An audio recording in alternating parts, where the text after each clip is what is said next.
పెద్దలు వాడే దగ్గు సిరప్ తాగిన కారణంగా మధ్యప్రదేశ్, రాజస్థాన్లో చిన్నారులు మృతి చెందినట్లు వార్తలు రావడంతో కేంద్రం అప్రమత్తమైంది.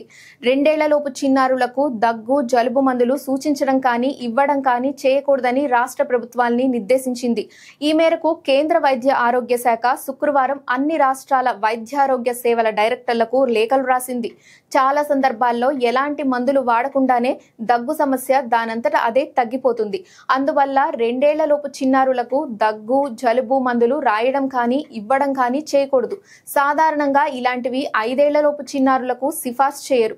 అంతకు మించిన వయసు వారికి ఇలాంటి మందులు వాడినట్లయితే తప్పనిసరిగా ఔషధ ప్రభావాన్ని దృష్టిలో ఉంచుకొని ఎంత మోతాదు, ఎంతకాలం ఇవ్వాలన్న విషయంలో నిబంధనలు పాటించాలి అని కేంద్రం తన లేఖలో పేర్కొంది. మరోవైపు రాజస్థాన్, మధ్యప్రదేశ్లోని పలు ప్రాంతాల్లో పెద్దలకు వాడే దగ్గు సిరప్ తాగి 11 మంది చిన్నారులు ప్రాణాలు కోల్పోయిన ఘటనపై దర్యాప్తు కొనసాగుతోంది.